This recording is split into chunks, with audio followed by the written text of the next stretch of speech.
학생 여러분 안녕하세요. 항공역학, 공기역학 7주차 수업입니다. 오늘 다루게 될 내용은 챕터 3 Fundamentals of Implicit Incompressible Flow 이고요. 지금 챕터 3를 세 번에 걸쳐서 나눠서 설명을 하고 있는데 챕터 3에 담겨 있는 내용들이 굉장히 방대하다 보니까 3회에 걸쳐서 지금 설명을 하고 있고 챕터 4와 챕터 5 부분에 대해서도 중요한 부분들이 내용들이 담겨 있기 때문에 오늘까지 해서 챕터 3를 마무리 짓고 다음 주부터는 챕터 4로 넘어가도록 하겠습니다. 이전 시간에서 내가 오늘 강의에 챕터 3 마지막을 정리를 하고 챕터 4로 넘어가겠다고 했는데 도저히 시간적으로 봤을 때 챕터 3를 다 정리하기 어렵겠더라고요. 그래서 오늘은 일단은 챕터 3까지 끝내는 것을 목표로 진행하도록 하겠습니다. 3.1 Introduction and Roadmap 여러 번 보고 있죠. 이 중에서 다른 내용들은 일단 설명이 다 끝났고 우리가 지금 남은 부분이 이쪽 부분인데 이 부분 중에서 우리는 여기 Non-Lifting Flow over a Cylinder, Lifting Flow over a Cylinder 그리고 쿠타-주코프스키 Theorem 이 세 가지에 대해서 오늘 다루게 될 것이고요. 요 밑에 있는 요거 소스 패널 뉴메리컬 테크닉이라고 하는 것은 나중에 패널 메소드라는 부분을 설명을 할 때 한꺼번에 설명하도록 하겠습니다. 챕터 4에도 패널 메소드라는 것이 설명이 되어 있어 가지고 아마 거기서 묶어서 설명을 할 것 같아요. 그래서 오늘은 세 가지를 다루게 될 거고 이전 수업 시간에 여러 개의 엘리멘터리 플로우를 중첩시켜서 슈퍼포지션을 해가지고 복잡한 유동을 만들어낼 수 있다고 했었고 그것에 대한 한 예로 약간 타원형의 어떤 바디 주변을 흘러가는 유동에 대해서 고려를 했었잖아요. 그래서 그거랑 비슷하게 오늘 같은 경우에는 실린더, 그러니까 원형 실린더 주위에서 흘러가는 유동. 근데 이 원형 실린더가 단순히 이렇게 고정이 되어 있을 때와 얘가 스스로 회전할 때 이 두 가지 케이스에 대해서 한번 볼 거고요.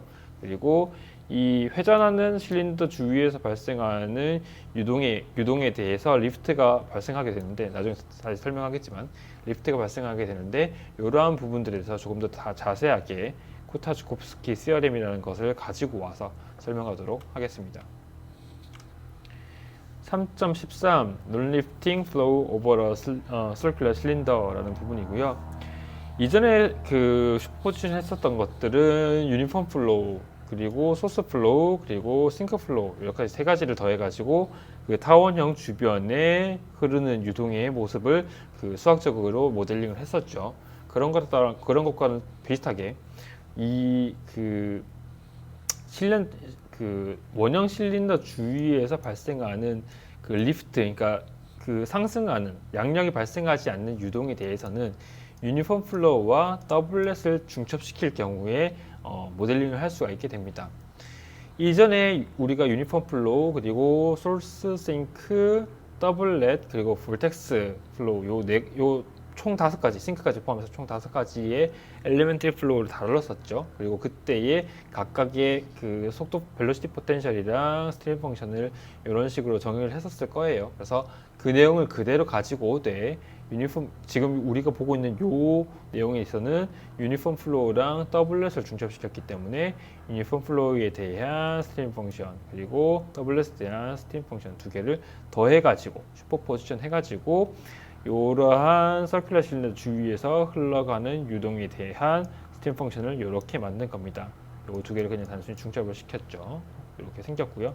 요거를 가지고 이러한 스트림 펑션 푸사일을 가지고 한번 볼게요.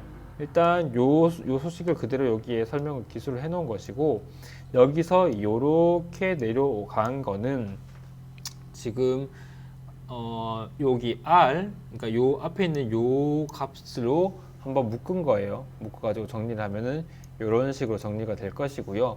그리고 우리는 지금 설명해서 익히 들었죠. 우리가 지금 다루게 될 내용이 서큘러 실린더, 원형 실린더 주위에서의 유동이라고요. 그래서 이 안에 있는 텀을 보면은 여기 R이라는 것 자체가 이쪽 방향이 R 방향, 이쪽 방향이 세타 방향으로의 코디네이트라고 했을 때, 폴라 코디네이트에서요. 했을 때 R 방향으로의 코디네이트에 대한 정보가 있잖아요. 그래서 이 부분을 제외한, 여기서 설명할게요. 이 부분을 제외한 나머지 이 부분 있죠. 이 부분도 반지름, 요 R이라는 것 자체가 반지름 방향으로의 코디네이트이기 때문에 나머지 있는 요 텀들도 반지름에 대한 텀으로 바꾸고 싶었던 거예요. 그리고 여기 밑에가 R 제곱으로 표현되어 있기 때문에 위에도 어떤 텀의 제곱승으로, 제곱의 형태로 나타내고 싶었던 거죠. 그래서 임의적으로 이렇게 그 카파를 2파이 V 인피니티로 나눈 요 수식을 갖다가 R 라지 R이라고 표현해 놓고 R 스퀘어 이렇게 라지 R 스퀘어로 우리가 만약에 가정을 해본다고 생각하는 거죠. 그래서 여기서 이 부분을 R 스퀘어로 바꾸면은 수식이 이렇게 바뀔 거고요. 여기서 말하는 R 스퀘어를 한번 보면은 K라는 것은 이 안쪽에 있는, 그러니까 위 안쪽에 이렇게 더블렛이 위치해 있고요. 요 바깥으로 이렇게 유니폼 플로우가 흐를 때 두 개의 그 스팀 펑션들이 만나는 요 부분요. 요 부분이 마치 뒤에서 다시 설명하겠지만 마치 서큘러 실린더, 원형 실린더의 서피스, 바디의 서피스와 같이 느껴진다고 해서 이렇게 그려놓은 것인데, 여기서부터 이까지의 거리 있잖아요. 여기서부터 이까지의 거리. 요거를 우리가 라지 R로 보는 상황입니다. 그래서 라지 R로 가정을 했다고 생각합시다. 그리고 이 카파라는 것은 이 안쪽에 더블렛이 가지고 있는 스트렝스에 대한 텀이고요. 그다음에 이 파이 V 인피니티는 그냥 수학적으로 뭐 이파이는 당연히 알 것이고 V 인피니티는 그 유니폼 플로우가 흘러 들어오는 속도죠. 그래서 이렇게 상수항으로 나타나게 되고, 이 부분이 상수항이기 때문에 R 스퀘어도 당연히 상수항이겠죠. 그래서 이 항을 우리는 이 서큘러 실린더의 반지름으로 보고 싶다는 겁니다. 이렇게 치환하기 위해서, 이렇게 쉽게 생각하기 위해서 이 R 스퀘어, 스몰 R 스퀘어 부분을 제외한 나머지 부분을 라지 R 스퀘어로 치환을 해놨습니다. 임의적으로 그냥 우리가 이해하기 편하도록 하려고 이렇게 만든 거예요. 다른 이유는 없습니다. 그리고 레디얼 디렉션 부분이랑, 레디얼 디렉션 방향이랑 앵귤러 디렉션, 레디얼 디렉션과 앵귤러 디렉션으로의 속도 성분을 구하기 위해서 푸사이 스팀 펑션을 이렇게 편미분을 했습니다. 그래서 편미분한 결과가 이렇게 나오고, 얘를 정리하면은 이렇게 될 거예요. 정리를 했고요. 그다음에 마찬가지로 V 세타, 요 세타 방향, 요 방향, 앵귤러 디렉션으로의 벨로시티를 이렇게 구하고 얘를 정리를 하면 이렇게 정리가 될 거예요. 그래서 VR, V 세타, 레디얼 방향, 그다음에 앵귤러 방향으로 그런 속도 성분들을 각각 구했습니다.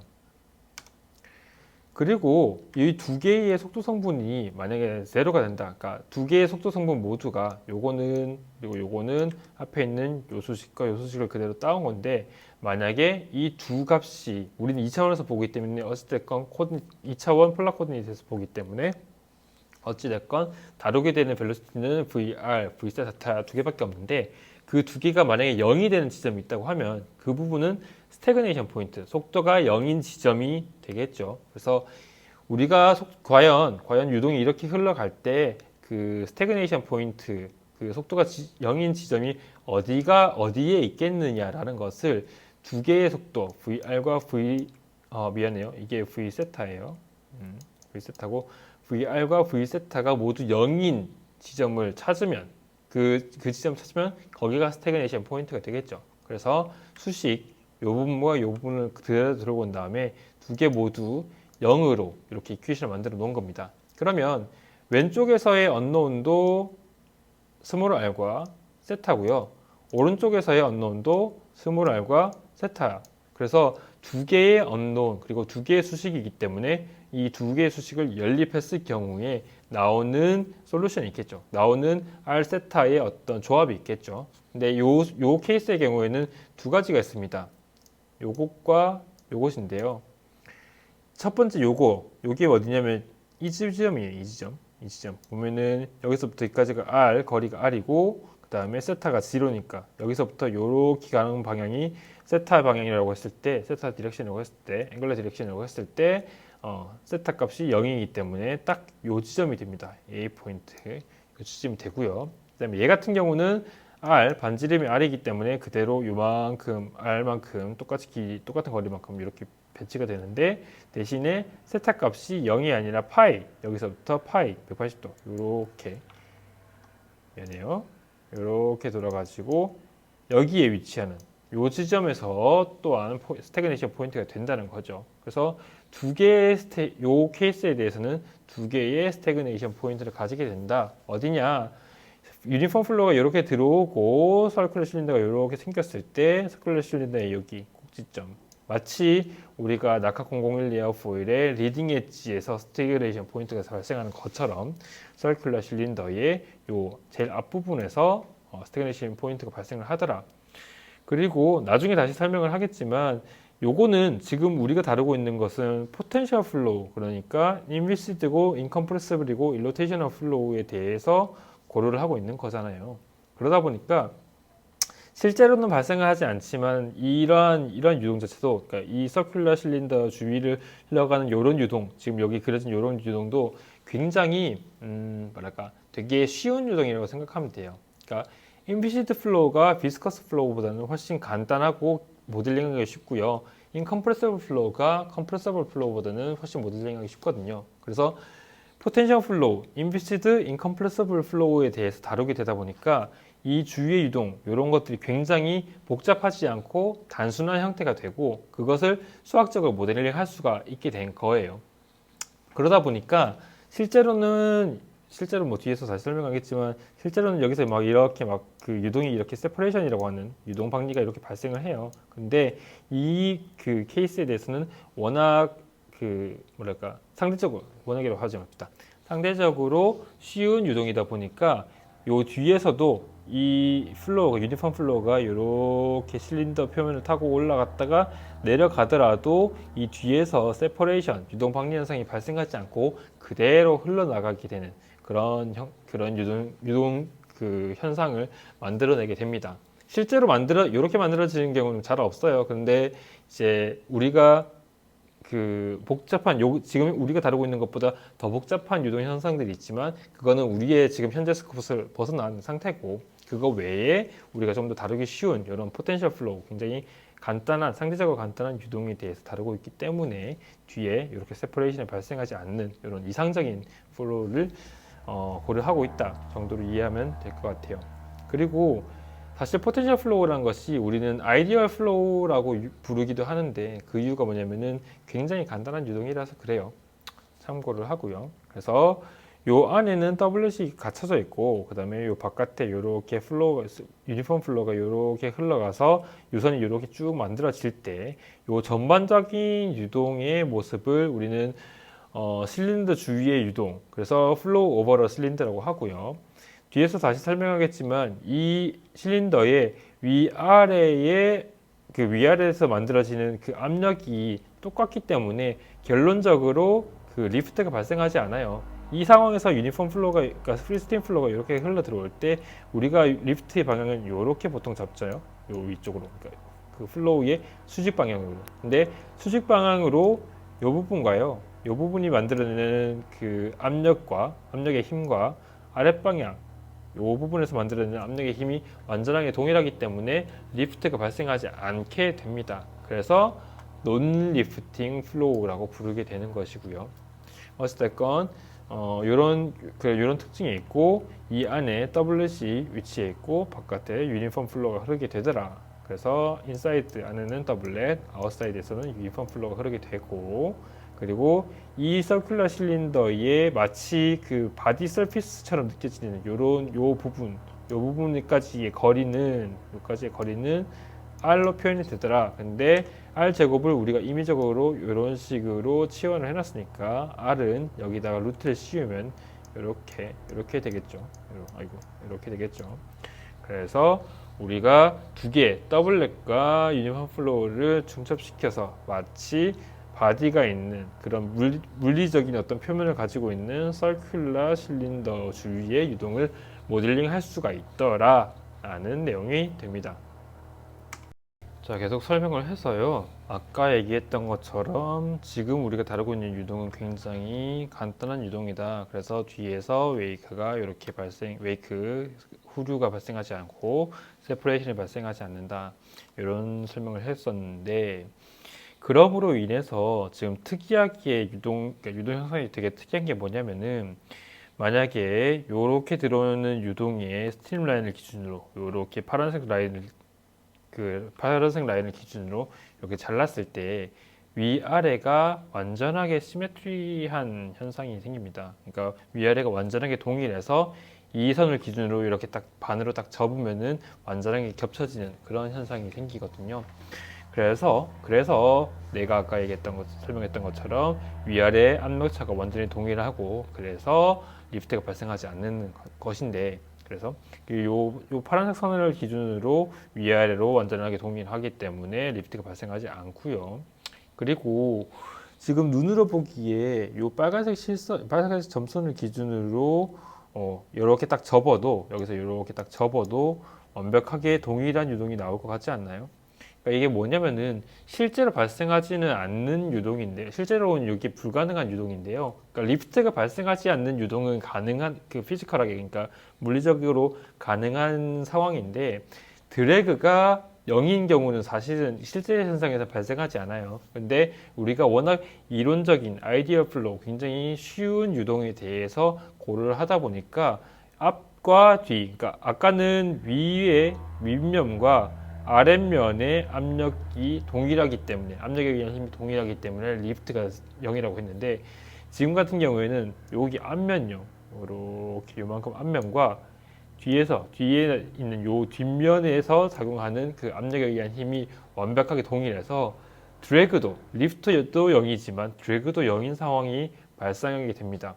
앞에서 흘러들어온 유동과 뒤에서 빠져나간 유동이 완벽하게 동일하게 스태그네이션 포인트가 여기 찍히게 되고, 여기 위치와 여기 위치가 완벽하게 똑같은 압력을 가지게 됨으로써 앞면에서 작용하는 힘과 뒷면에서 작용하는 힘이 완벽하게 동일하기 때문에 드래그도 0으로 드래그도 발생하지 않는 굉장히 특이한 특이한 케이스가 되는데, 이것은 물리적으로는 전혀 발생하지가 않고요. 수학적으로 간단한 유동을 간단한 유동을 모델링하다 보니까 드래그가 없는 것처럼 나오게 된 상황인 거예요. 그래서 물리적으로 발생하지 않지만 이론적으로 봤을 때 이렇게 도출된 이러한 그 갭을 우리는 달랑베르의 패러독스라고 부릅니다. 이게 사람 이름이고요. 이 사람이 이러한 유동에서 고려를 했는데, 실제로 드래그가 계속 발생하고 있는데 수학적으로 모델링을 했더니, 그래 뭐 리프트 발생 안 하는 건 좋아, 그건 이해가 돼. 근데 드래그가 0인 이유는 왜 그렇지? 실제로는 드래그가 계속 발생하고 있는데 이러한 물음을 가진 거죠. 그래서 요 달랑베르라는 사람 자체가 이러한 그 두 개의 그 물리적인 현상과 이론적인 설명의 갭을 느껴서 그것에 대해서 이름을 붙인 것이 달랑베르의 패러독스입니다. 왜 드래그가 없지? 실제로는 드래그가 발생을 할 텐데 라는 것에 대한 고려를 했던 것이 달랑베르의 패러독스이고요. 뒤에서 다시 설명을 하겠지만, 사실 이 부분은 그러니까 지금 우리가 다루고 있는 이러한 유동들은 그 포텐셜 유동, 그러니까 굉장히 간단한 유동이기 때문이고, 그러니까 실제로 드래그가 발생하는 것은 뭐 앞뒤 압력 차뿐만 아니라 표면에서 발생하는 비스커스 플로우, 그러니까 그 점성력에 의한 또는 마찰력에 의한 드래그가 있기 때문에 무조건 드래그는 0보다는 크게 작용을 하게 됩니다. 그래서 뭐 물론 지금 우리가 다룰 건 아니지만, 뭐 드래그 안에서도 뭐 패러사이트 드래그, 인듀스드 드래그, 그리고 프레셔 드래그, 뭐 프릭션 드래그, 여러 가지 형태의 드래그가 있는데, 하다못해 프레셔가 앞뒤로 완전하게 동일하다고 하더라도 비스커스 드래그가 무조건 0보다 크기 때문에 물리적으로는 드래그가 0인 경우는 없습니다. 리프트는 0이 될 수 있는데 드래그는 0이 되는 경우가 없습니다. 그래서 이런 것들에 대해서 고려를 했던 케이스라고 이해하면 되겠습니다. 달랑베르의 패러독스에 대해서 조금 더 설명을 해볼게요. 이거는 수학적으로 왜 0이 나오게 되는지를 한번 도출해 보는 건데, 지금까지 봤던 거는 그냥 물리적으로 눈으로 그냥 이렇게 해서 접으면은 되게 똑같겠구나, 그래서 앞뒤로 압력이 그 앞뒤의 유동이 완벽하게 동일해서 압력 차이도 똑같겠구나. 그래서 리프트나 드래그가 발생하지 않겠구나라고 우리가 예상을 한 거고요. 이거를 수학적으로 한번 증명을 해볼게요. 첫 번째로 일단 서피스에서 이 서피스를 따라서 흐르는 유동은 이 서피스를 뚫고 들어오거나 뚫고 나오는 유동이 없을 거기 때문에 이 반지름 방향으로의 속도 성분은 0이 될 겁니다. 그죠? 그리고 V세타라는 것은 이렇게 만들어질 건데 이것은 앞에 설명했었던 요거 있죠. V세타에서 이 스몰 r을 라지 r로 바꿔주면 앞부분이 마이너스 2가 되죠. 그래서 여기 마이너스 2가 붙은 겁니다. 그 뒤에 V 사인 세타는 그대로 들고 온 것이고요. 그래서 표면에서의 속도 성분은 R 방향으로, 그러니까 레디얼 방향으로의 속도는 완전히 제로이고, 그 다음에 앵글러 디렉션 방향으로의 속도 성분은 세타 값에 따라서 달라진다. 이렇게 표현할 수가 있을 겁니다. 그리고 이전 시간에 그 incompressible flow에 대한 surface pressure는 이렇게 정의가 되더라. 뭐 compressible flow에 대해서는 요 CP라고 부르는 그 프레셔 코에피션트가 다르게 정의가 되겠지만 incompressible flow에서는 단순히 1-V 나누기 V 무한대의 제곱 이렇게 간단하게 표현이 되더라라는 것을 다뤄봤습니다. 그래서 요 CP에 대한 수식에서 요 V라는 텀 있죠. 요 텀을 요걸로 이렇게 딱 대체를 해요. 그러면은 V 인피니티 날라갈 거고요. 마이너스 앞에 그냥 붙게 될 거고 2의 제곱 4 나올 거고 사인 제곱에서 이렇게 사인 제곱이 나올 겁니다. 이해되죠? 요거는 그냥 수학적으로 이렇게 도출되니까 어렵진 않을 거고 요거를 뭐 대략적으로 마이너스 1.5파이부터 플러스 1.5파이까지 쭉 그려보면은 요런 식으로 굽이쳐 흐르는 어떤 그래프 그리고 일정한 어떤 그 사인 그래프 형태의 어떤 느낌을 가지는 정확히는 사인 그래프는 아니지만요. 이런 식으로 굽이쳐 흐르는 그래프가 그려지게 됩니다. 그리고 여기를 기준으로 여기가 세타가 0인 지점으로 봤을 때 이쪽을 플러스 방향으로 봤을 때 여기가 파이가 될 거고요. 그 다음에 여기서부터 여기까지가 여기가 2파이가 되겠죠. 그렇죠? 이렇게 보거나 아니면 여기를 기준으로 마이너스 파이로 볼 수도 있고요. 마이너스 파이로 봅시다. 그렇게 보는 게 조금 더 낫겠네요. 그래서 0에서부터 플러스 파이까지 그러니까 0부터 파이까지 요게 여기서부터 요까지고요. 요게 위에 있는 어퍼 서피스에 대한 코디네이트 그리고 여기서부터 요렇게 갑시다. 마이너스 방향으로 해서 0부터 마이너스 파이까지 뭐 이거는 위치가 바뀌어도 되지만요. 어쨌든 0부터 마이너스 파이까지 가는 요 방향 요 코디네이트에 대한 그 성분들을 로어 서피스에 대한 성분이라고 보자고요. 그렇게 되면 여기가 파이 세타 값이 0, 그 다음에 여기가 세타 값 마이너스 파이죠. 그리고 0부터 파이까지 요렇게 잘라서 그래프를 볼 수가 있을 겁니다. 그래서 여기서부터 여기까지는 로어 서피스에 대한 여기서는 버텀이라고 적혀 있는데 로어 서피스에 대한 프레셔 디스트리뷰션이 요렇게 될 거고요. 세타가 여기서부터 요렇게 바뀌면서 여기서부터 요렇게 CP 값이 바뀌게 될 겁니다. 그리고 여기서부터 요러한 방향으로 미안해요. 여기서부터 요러한 방향으로 요러한 방향으로 세타 값이 미안해요. 세타 값이 이렇게 바뀔 때 CP 디스트리뷰션이 여기서부터 이렇게 변하게 될 겁니다. 그런데 눈으로 보기에도 그렇고 실제 수칙 그 값으로 보기에도 얘와 얘는 완벽하게 동일한 그래프를 그리고 있죠. 그러다 보니까 위쪽과 아래쪽에서 발생하는 그 압력에 의한 힘이 완벽하게 동일하게 되고 왜냐하면은 그 프레셔 코에피션트라는 것은 그 프레셔 여기 이 표면에 수직으로 작용하는 프레셔 값을 코에피션트로 바꾼 거니까 이 CP 값이 위아래가 같다는 것은 요 전체적인 프레셔에 의한 압력이 완벽하게 동일하다는 뜻이 되겠죠. 그래서 위아래로 봤을 때 그래프가 이렇게 그려지니까 결국에는 위에서의 압력과 아래서의 압력을 됐을 때 0이 나오는 그런 상황이 된 거고요. 그리고 이번에는 이렇게 쪼개 봅시다. 이렇게 세로로 쪼개서 여기가 2분의 파일 거고요. 그 다음에 쭉 가서 여기가 2분의 3파이, 그렇죠? 3파이가 될 거고요. 여기서부터 이렇게 보면요, 여기가 2분의 파이일 거고 여기가 마이너스 2분의 파이죠. 여기서부터 이렇게, 여기가 0이고 1로 가면 마이너스니까 2분의 파이죠. 그래서 여기서부터 여기까지 나눠가지고 이렇게 나눠가지고 여기서부터 여기까지는 뒤쪽 이 그 서큘러 실린더의 뒤쪽 표면에 대한 정보를 나타내고, 여기서부터 여기까지 2분의 파이부터 2분의 3파이까지는 이 서큘러 실린더의 앞쪽 표면에 대한 내용을 가지게 됩니다. 근데 요것도 보더라도 요것과 요것을 비교한 것처럼 요것과 요것을 비교해도 숫자, 그러니까 그 값과 어떤 패턴이 완벽하게 동일을 하죠. 그래서 쭉 포개면은 결론적으로 앞뒤로 작용하는 압력의 값이 그러니까 압력의 합력이 0이 되기 때문에 결론적으로 드래그도 0, 리프트도 0인 상황이 발생하게 되는 겁니다. 앞에서 이거는 그냥 여기서는 그냥 스트림 펑션이 그 스트림 라인이 이렇게 그려지니까 뭐 시메트릭 하겠네, 되게 서로 어떤 같은 패턴을 가지고 있겠네라고 본 거고, 여기서는 실제로 수학적으로 계산을 했더니 0이 나오더라라는 그것을 그래프로 확인을 한 거라고 생각하면 됩니다.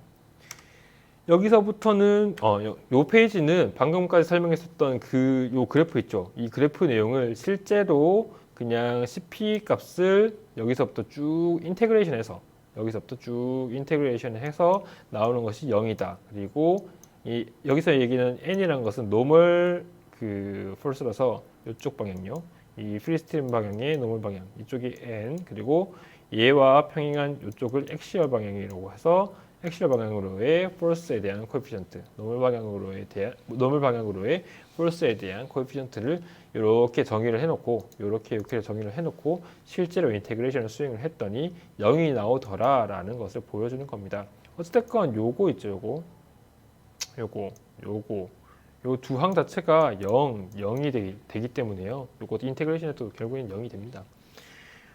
그렇게 이해를 하고 달랑베르 패러독스에 대해서는 설명을 마치도록 하겠습니다.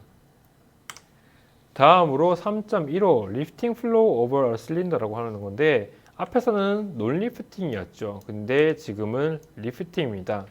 뭐가 한 개가 더 추가가 돼서 논 리프팅을 만들게 되는데, 아까 요거요, 요 부분에 대한 논 리프팅 플로우, 요러한 그 유동이 있고요. 여기다가 추가적으로 이 서큘러 실린더의 중점에다가 볼텍스를 이렇게 하나를 위치를 시켜요. 이렇게 해서 볼텍스를 하나를 딱 위치를 시키면, 스트렝스가 감마 값인 볼텍스를 이렇게 딱 위치를 시키면은 이 유동, 요렇게 흘러가는 유동이 요렇게 굉장히 굽이쳐 흘러가게 되고, 밑에 부분은 아예 이렇게 딱 붙어가지고 요렇게 흘러가는 유동이 발생하게 됩니다.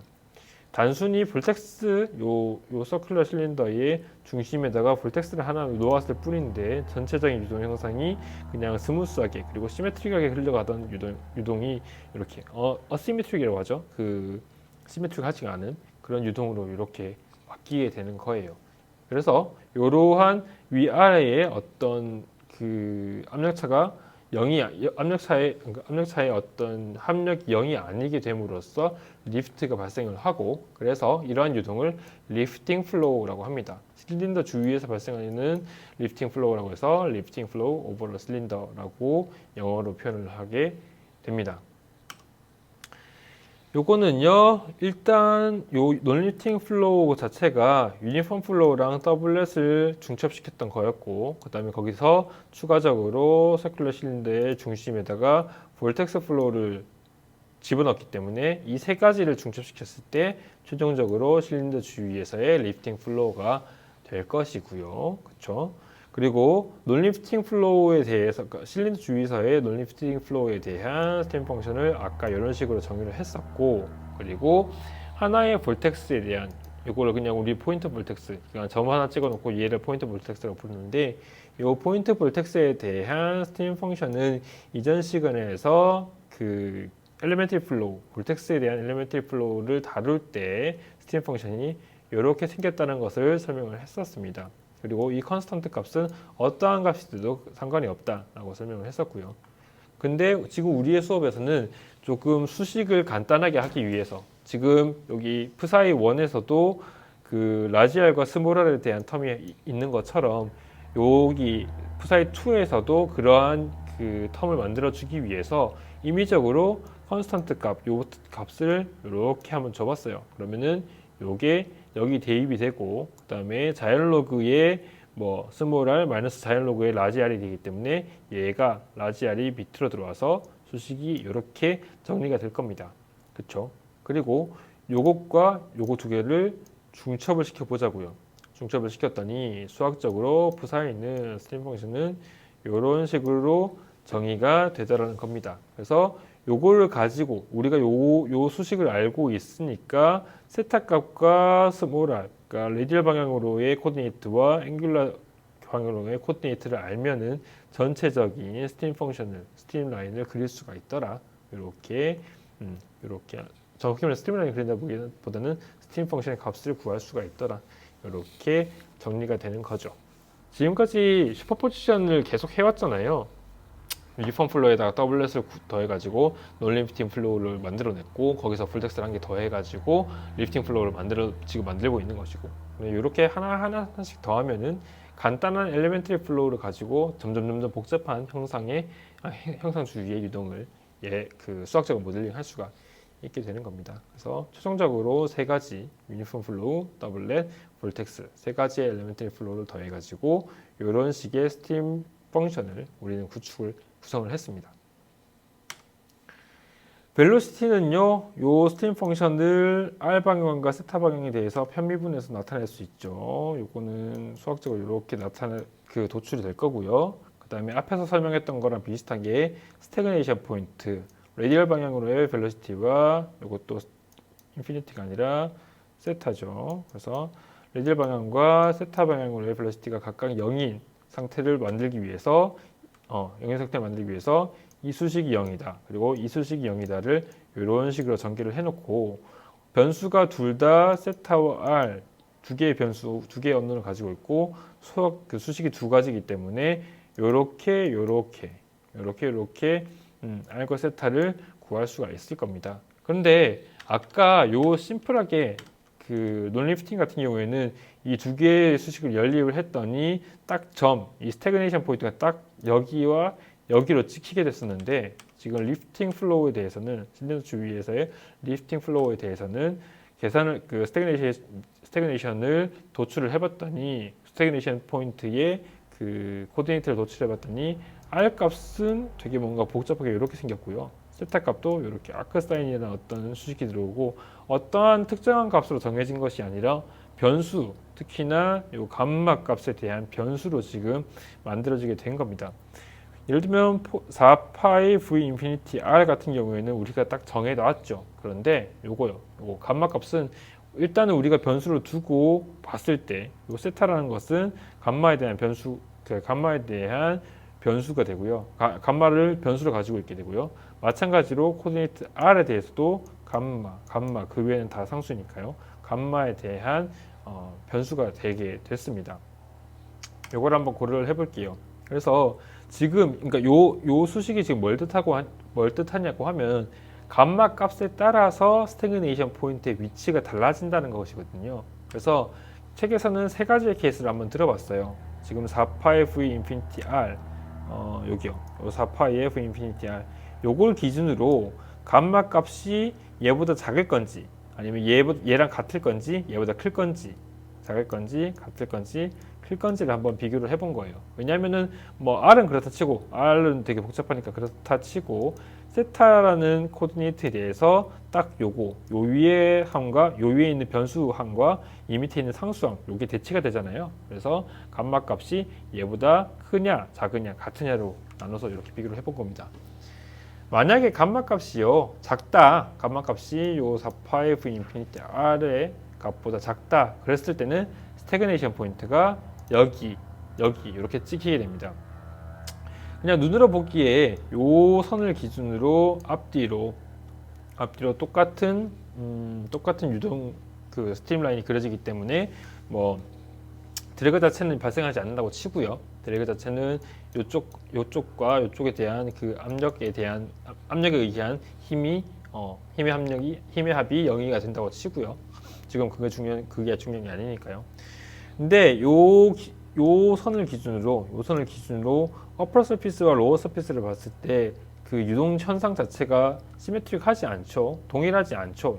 뭐 여기는 요렇게 굽이쳐 흘러 들어가는데 이 밑에서는 요렇게 그 벽면을 이렇게 타고 요렇게 흘러갔다가 다시 빠져나가는 이러한 유동이 발생하더라는 겁니다. 그래서 무조건 얘는요, 이런 현상에 대해서는 리프트가 발생을 할 거예요.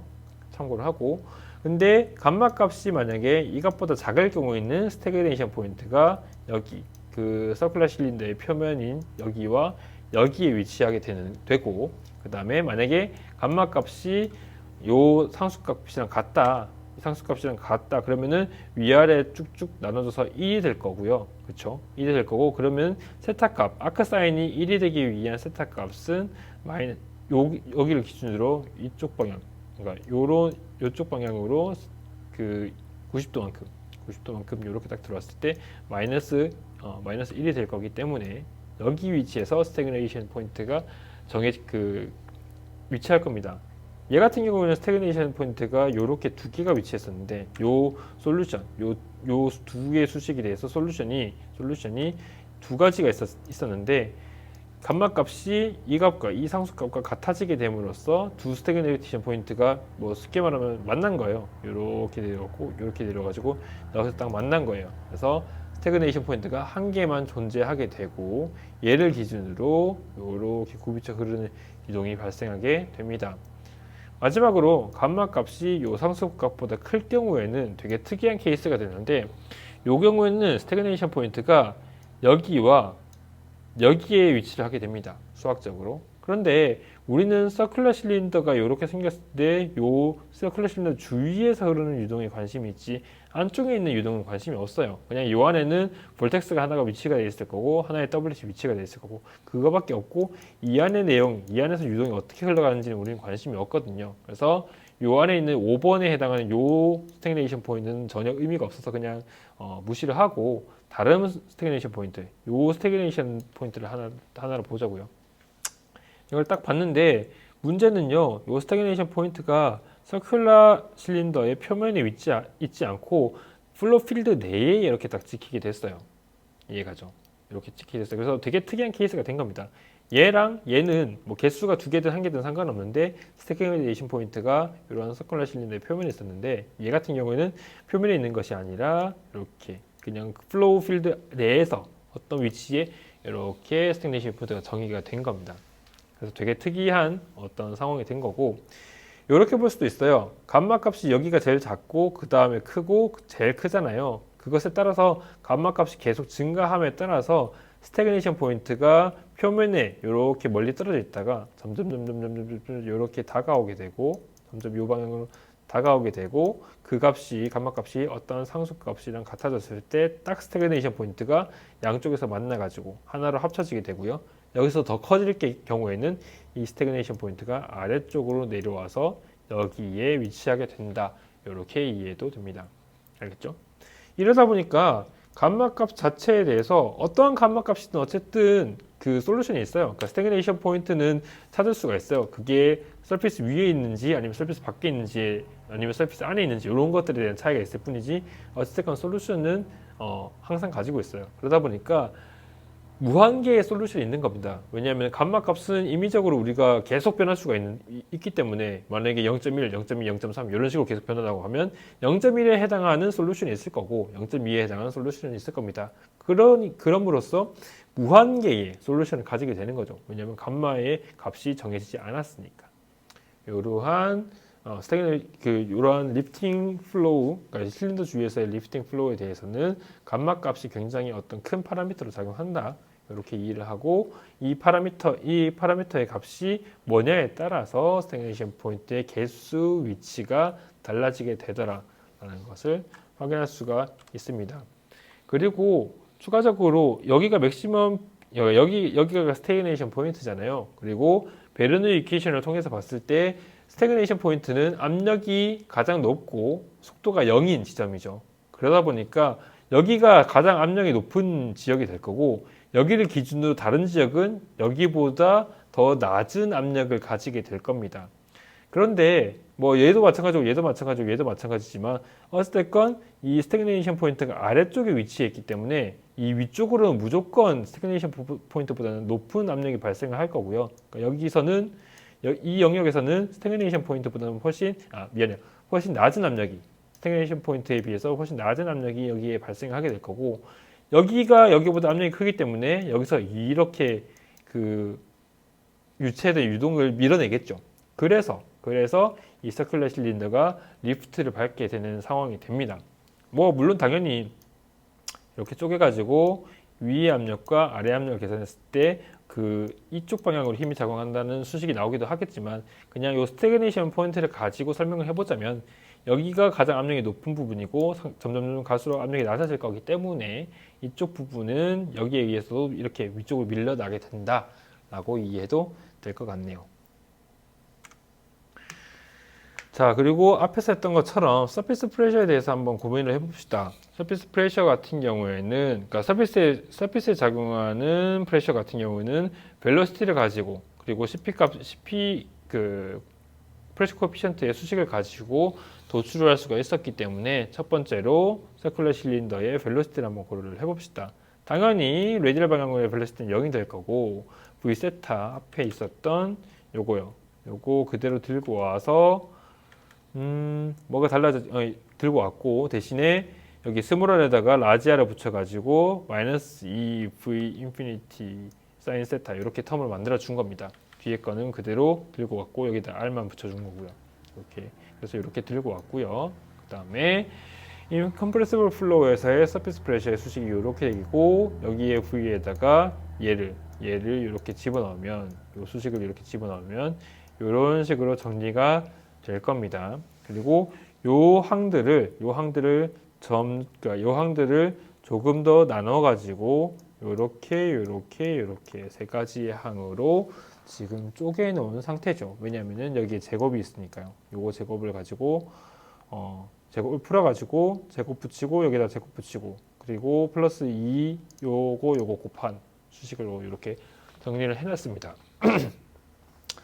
이렇게 일단 정리를 해 놓고요. 그 다음에 드래그 코에피션트에 대한 수식을 앞에 얘기했었던 요거 그 엑시얼 방향으로의 그 폴스 코에피션트에 대한 수식을 이렇게 갖고 왔고, 그리고 얘를 지금 어퍼 서피스와 로어 서피스에 대한 프레셔 텀으로 이렇게 마이너스로 이렇게 표현을 해 놓은 것을 쪼갰어요. 그냥 단순히 그 어퍼 서피스에 대한 프레셔, 로어 서피스에 대한 프레셔로 텀을 쪼갰더니 이렇게 두 개의 텀이 나오게 됐습니다.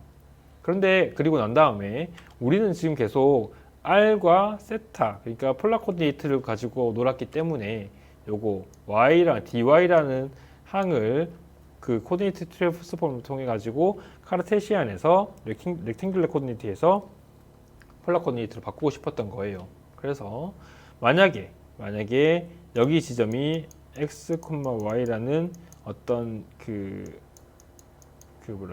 코디네이트를 가지고 있다. 그러면은 여기를 기준으로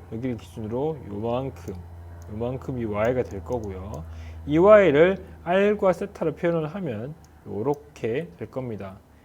지금 이 점의 y 높이는 r의 코사인 세타인데 우리가 그 r이라는 변수를 라지알로 지금 고정을 해놨잖아요. 그래서 y는 r 사인 세타. 그래서 세타에 대한 변수, 세타만 변수를 가지고 있는 세타만 독립 변수를 가지고 있는 함수가 될 거고, 그래서 얘를 편미분이 아니라 그냥 상미분을 이렇게 하면 이렇게 그 미분이 될 겁니다. 사인 세타를 미분하면 코사인 세타가 되니까요. 그래서 이렇게 미분되고, 안에 있는 요 dy를 요걸로 바꿔가지고 이렇게 표현할 수가 있겠죠. 그렇죠? 그렇게 표현을 해놓고 앞에 있는 이 CP 텀을 요걸 그대로 들고 온 거예요.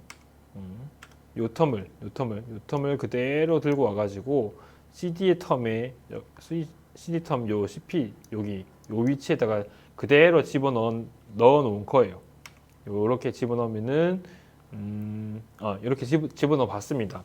집어넣어 봤고, 얘 같은 경우는 지금 어떻게 한 거냐면은 우리가 그 인테그레이션을 리딩 엣지에서부터 트레일링 엣지까지, 우리는 그때 에어포일에 대해서 설명을 했었기 때문에 리딩 엣지에서 트레일링 엣지까지라고 표현을 했었고, 지금은 실린더에 대해서 표현하고 있어서 그냥 그 세타 코디네이트에 대해서 0부터 파이까지, 파이부터 2파이까지 이렇게 그 적분한다라고 지금 바꿔놓은 겁니다.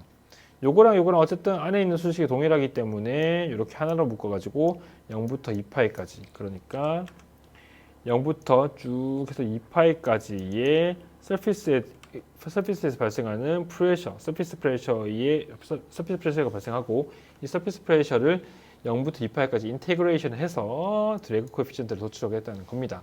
그렇게 해놓고 CP 값이 요렇게 정의가 됐었죠. 그래서 요걸 요 안에 집어넣고 보니 텀이 총 4가지 텀이 나오겠죠. 뭐 CP 값 1이 있고 코사인 세타가 있고요. 그 다음에 4 사인 제곱 세타 코사인 세타, 그리고 뭐 블라블라블라 어떤 상수가 있고 사인 세타 코사인 세타, 그리고 마지막으로 어떠한 상수가 이러한 상수 텀이 있고 거기다 코사인 세타, 이렇게 해서 총 4가지 텀이 나오게 될 겁니다. 그런데 뭐 우리 수업에서 지금 직접적으로 다루진 않겠지만 수학적으로 코사인 세타를 0부터 2파이까지 적분하면 0이 되고요. 사인 제곱 세타 코사인 세타를 0부터 2파이까지 적분하면 0이 되고요. 사인 세타 코사인 세타를 0부터 2파이까지 적분하면 0이 되더랍니다. 그래서 이러한 수학적인 표현을 봤을 때 총 하나, 둘, 셋, 4개의 텀은 모두 다 이러한 케이스에 걸려서 결론적으로 이 CD의 값이 0이 나오게 됐습니다. 이해가죠? 그래서 결론적으로 결국에는 이렇게 리프트가 발생하는 서큘러 실린더 주위에서의 그 리프팅 플로우도 결국에는 드래그는 0이더라. 그래서 앞뒤로 봤을 때 이렇게 쪼개서 앞뒤로 봤을 때 앞뒤의 유동이 완벽하게 동일하더라 라는 결론을 도출할 수가 있었습니다. 그리고 방금까지 얘기했던 거는 드래그 코에피션트에 대한 설명이었고요. 지금부터는 리프트 코에피션트에 대한 설명인데, 리프트 코에피션트는 요거죠. 요 윗면과 아랫면에서 발생하는 프레셔의 차이, 그것을 볼 것이고, 내가 이거 설명을 안 했네요. 여기가 왜 여기에 dy가 붙었는지. 요 표면이 있다고 쳤을 때, 요 표면에 요렇게 요거 좀 크게 봐서 얘를 크게 확대해서 요 표면이 있을 때 이쪽 방향 두 가지의 성분이 있을 건데요. 이렇게 있을 건데, 얘를 dl로 봤을 때 얘가 dy가 될 거고 얘가 dx가 될 겁니다. 그런데 드래그라는 거는 요 표면, 요쪽 방향으로의 수직한 어떠한 그 평면에 작용하는 것이기 때문에 드래그 코에피션트를 계산할 때는 dy y축 방향으로의 길이, 미소 길이에 대해서 적분을 한 것이고, 마찬가지로 리프트 같은 경우에는 dx에 대한 성분으로 인테그레이션을 수행하는 겁니다. 그래서 여기서는 dy, 여기서는 dx로 표현이 됐다 정도로 이해를 하고요. 마찬가지로 코네이트 트랜스폼을 통해 가지고 x는 r의 코사인 맞죠? r의 코사인 세타로 표현할 수가 있고, 얘를 미분을 하면은 코사인 세타를 미분하면은 마이너스 사인 세타가 되기 때문에 이렇게 표현이 될 겁니다. 그죠? 그리고 dx를 얘로 바꾸고요. 그 다음에 그 드래그에서 이 두 텀을 하나로 그 합친 것처럼 이 텀과 이 텀을 아래쪽과 같이 0부터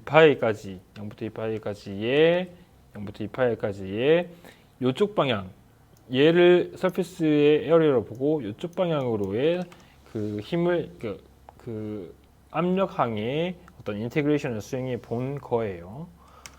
그리고 아까랑 마찬가지로 CP에 대한 그 텀이 이렇게 표시가 되니까 얘를 여기다가 넣어주고, 그래서 총 4가지의 텀, 1 곱하기 사인 세타, 요거 사인 제곱, 그 사인까지 포함해서 사인 세제곱 세타, 그 다음에 사인 제곱 세타, 그리고 마지막으로 사인 세타, 이렇게 4가지 텀이 나오게 될 거고, 4가지 텀에 대해서 아까 얘기했던 이런 수학적인 그 수식처럼 이렇게 정의된, 이렇게 그 만들어져 있는 수학적인 표현으로 봤을 때 세타에 대한 적분이 0이니까 아마 여기 날아갈 거고요. 그쵸? 그리고 세타 세제곱에 대한 적분이 0이니까 얘가 날아갈 거고요. 마지막으로 얘는 사인 세타 제곱 사인 세타의 제곱에 대한 텀이 되는데 그 텀은 적분이었더니 파이가 나와서 요거 없애주고 그다음에 뭐 했죠? 요거 2분의 1, 2 없애주고요. 그다음에 사인 세타는 그냥 이렇게 적분해서 없어진 거고. 그래서 결론적으로 분모에는 RV만 남고 분자에는 감마만 남는 이러한 값이 된 겁니다. 그래서 수학적으로 이렇게 쭉 디라이브를 했더니 CL 값이 0이 아니래요. 그 말인 즉슨 리프트가 무조건 발생한다는 거죠. 만약에 감마 값이 0이 아닐 경우에는. 이런 결론을 도출할 수가 있었고요.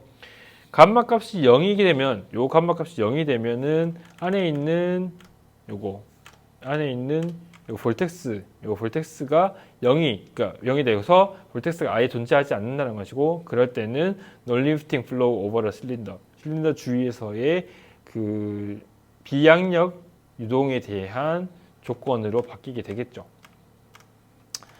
그렇게 설명할 수가 있을 것 같네요. 결론적으로 이렇게 CL 값은 이러한 수식으로 도출할 수 있더라.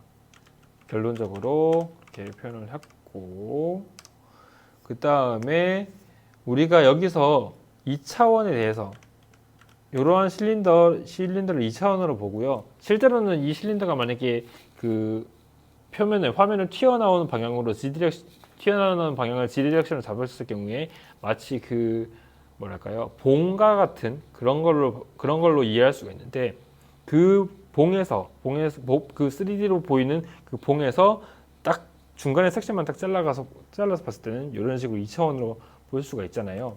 그래서 우리는 지금 2차원의 한현장에서 유동 현상을 보고 있고요.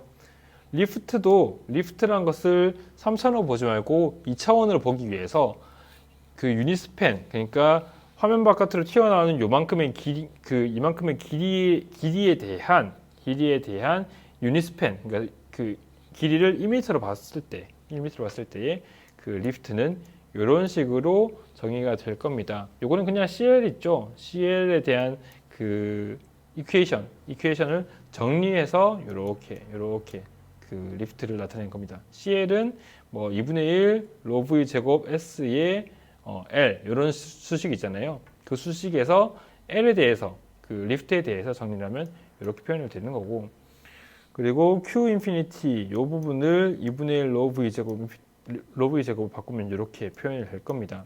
그리고 앞에서 설명했었던 요거요, CL 값이 이렇게 설명이 된다고 했던 거를 그대로 들고 와서 CL에다가 얘를 딱 집어넣어 주면은 결론적으로 유니스팬당 그러니까 1m당 리프트의 크기는 이렇게 계산이 될 수가 있을 겁니다.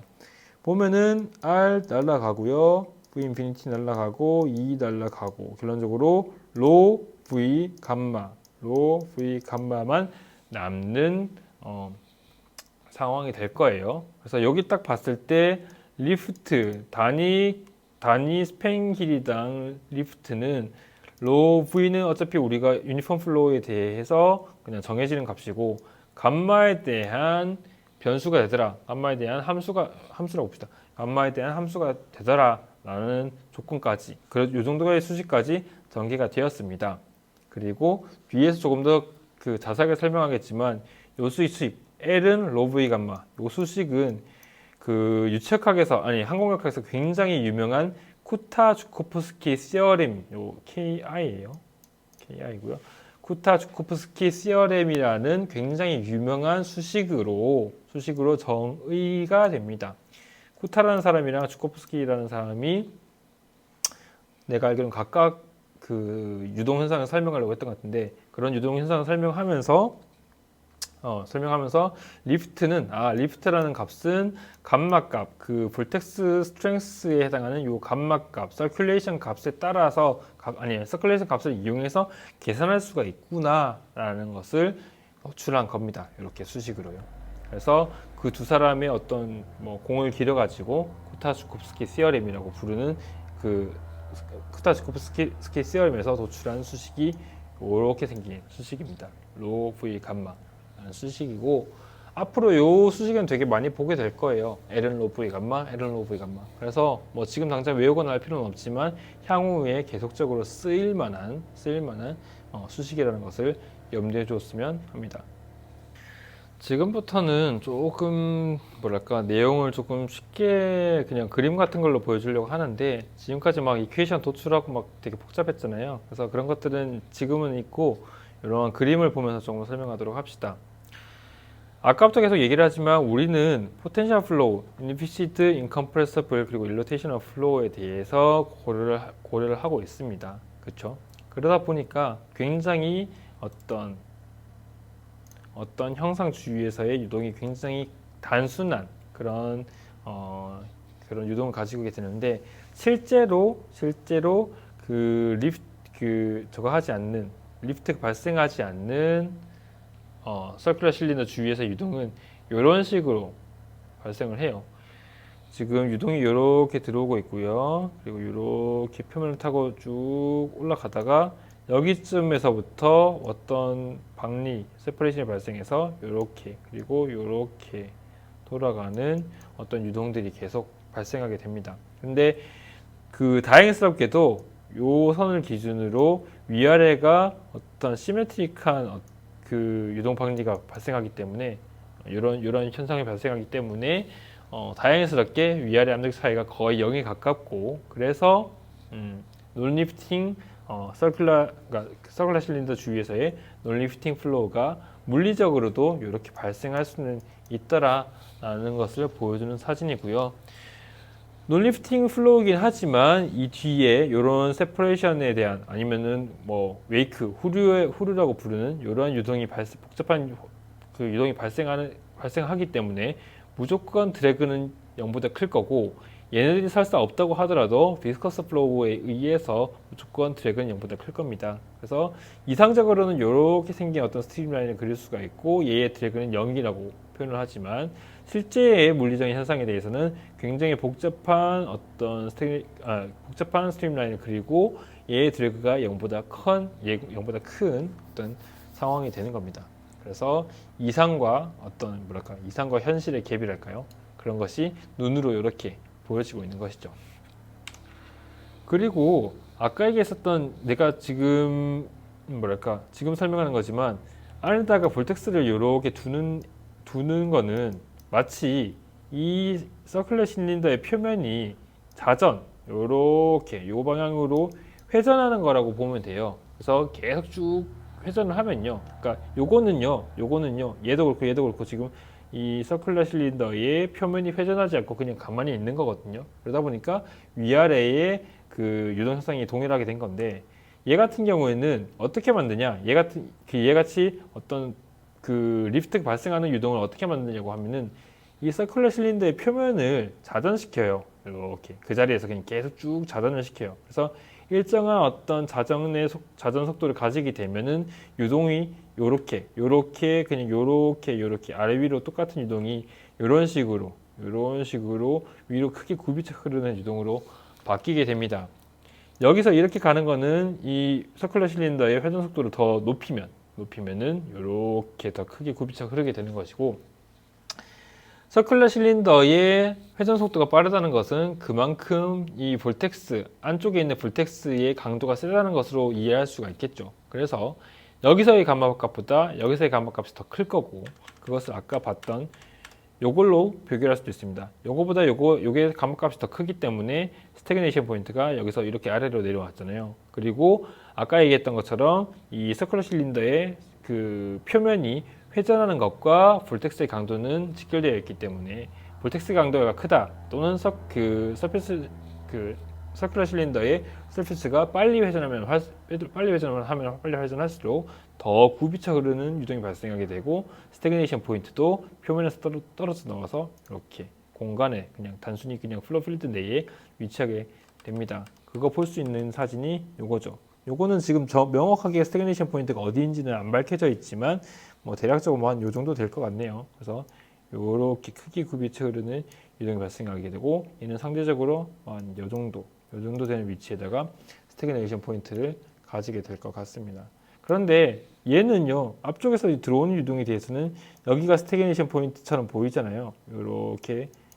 요렇게 유동이 빠져나갈 테니까. 그런데 뒤쪽에서는 뭔가 명확하게 스태그네이션 포인트가 아니라 뭔가 이렇게 좀 구불구불한 어떤 유동이 발생을 하고 있죠. 여기는 이렇게 나름의 고든 유동인데, 그래서 요 뒤에는 지금 앞에서 설명했었던 이런 거, 이렇게 돌아가는 어떤 웨이크, 후르라고 부르는 그런 유동이 발생하고 있는 상황인 거예요. 그래서 명확하게 점으로 찍을 수 없는 그런 상황이고, 여기서도 마찬가지로 굽이쳐 흐르면서 이 뒤쪽 영역에서 웨이크가 발생하기 때문에 명확하게 스태그네이션 포인트가 여기다, 유동의 패턴이 뭐 이렇게 된다, 이런 것들을 말하기가 좀 어려운 상황인 거네요. 그렇게 이해하면 됩니다.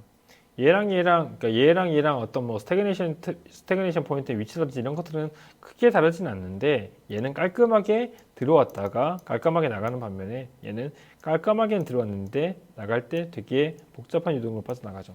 이러한 차이가 있습니다. 그래서 마찬가지로 그 리프팅 실린더에 대해서, 리프팅 플로우에 대해서도, 실린더 주위에서의 리프팅 플로우에 대해서도 이렇게 이상과 현실의 갭이 있더라, 이 정도를 이해하고 넘어가면 될 것 같습니다. 이거는 내가 아까 얘기했던 것처럼 리프트를 발생시키기 위해서는 얘를 이 서큘러 실린더를 회전한다 그랬잖아요. 그래서 그거를 보여주는 GIF 파일인데요. 봅시다. 이게 처음에 지금 여기 있어요. 여기서는 지금은 이렇게 이 서큘러 실린더가 회전하자고 있지 않았었어요. 다시 봐요. 여기서는요, 서큘러 실린더가 회전하지 않았죠. 근데 이 GIF 중간에 갑자기 서큘러 실린더가 이러한 방향으로 회전하게 되죠. 회전하게 되면서 뒤쪽에 있는 유동의 현상을 한번 보자고요. 회전하기 전에는 대략적으로 이렇게 생겼어요. 근데 회전을 했더니 이 위로 이렇게 유동이 올라갔어요. 그렇죠? 그렇죠? 그러다 보니까 그 유동의 어떤 위아래의 차이가 마치 이런 식으로 변하게 되고, 이런 식으로 만들어졌었던 유동이 이런 식으로 바뀌게 되는 것을 이렇게 눈으로 볼 수가 있고, 그래서 그러면 얘는 마치 지금 이렇게 회전하고 있는 유동 현상은 마치 이렇게 굽이쳐 흐르는 유동 현상으로 볼 수가 있고, 서큘러 실린더는 현재 리프트를 만들어내고 있구나, 리프트를 받고 있구나 라는 것을 예측할 수가 있을 겁니다. 그렇죠? 그래서 뭐 요런 사진을 GIF로 보면 이렇게 생긴 거라고 생각하면 돼요. 일단 좀 지우고요.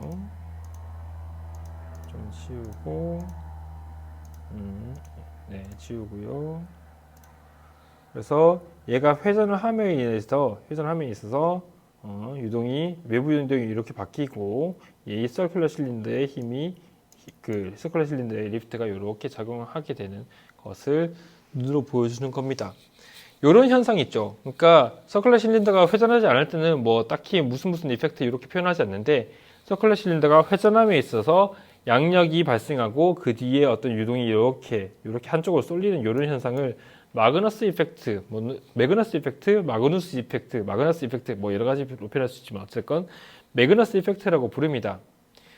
학생들이 만약에 야구에 관심이 좀 많은 학생들, 아니면 골프에 관심이 많은 학생들은 매그너스 이펙트라는 것을 많이 들어봤을 수도 있어요. 특히나 야구에서 많이 쓰이는 건데, 야구에서 커브볼 같은 거 있죠. 그런 것들을 던질 때, 투수가 커브볼을 던질 때 공을 그냥 일직선으로 던지는 것이 아니라 손가락의 어떤 스냅 같은 것들을 이용해서 마지막에 볼에 어떤 자전을 걸어주거든요.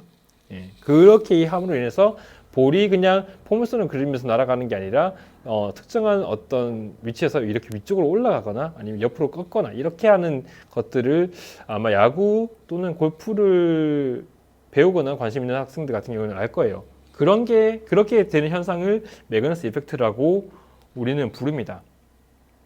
이해가죠? 그런 것이고, 실제로 매그너스 이펙트를 공학적인 측면에서 어디에다가 적용을 하느냐, 이런 것들에 대해서 두 가지 예를 보여줄 건데, 한 가지 예는 요거요. 지금 얘 같은 경우는 항공기예요. 프로펠러 보이고 뒤에 날개 보이잖아요. 그래서 항공기인데, 수상 비행기인데 주날개가 없어요. 주날개가 원래는 이렇게 만들어져 있어야 되는데 주날개가 없고요. 대신에 뭔가 실린더처럼 생긴 이런 부위가 보이죠. 그래서 이 항공기 같은 경우에는 주날개, 메인윙이 없고요. 주날개 대신에 이렇게 회전하는 실린더를 양쪽에다 붙여 놓은 거예요. 그래서 실린더를 이렇게 쭉 그러니까 빠른 속도로 회전을 시킴으로써 비행기를 띄우는 그러한 시스템을 채택한 그 항공기예요. 그래서 매그너스 이펙트 그리고 이 서큘러 실린더가 회전하는 어떤 이런 메커니즘을 통해 가지고 리프트를 발생시키고 기가 비행기를 띄울 수도 있다. 그런 정도의 어떤 적용 사례라고 생각하면 되고요. 지금 얘는 축이 이렇게 돼 있어 눕혀 있는데 얘를 똑바로 세워 가지고 요렇게 만들었어요. 이렇게 똑바로 세워 놓고요. 얘는 배고요. 배 갑판 위에다가 요렇게 똑바로 세워 놓고 얘를 요렇게 회전을 시키는 거예요. 그러면요. 얘를 그냥 한번 위에서 볼게요. 위에서 이렇게 보면 이게 배고요. 얘가 지금 서큘러 실린더가 하나, 둘, 셋, 네 개 있으니까 하나, 둘, 셋, 네 개가 있고요. 얘네들이 각각 이런 식으로 회전한다고 봅시다. 요렇게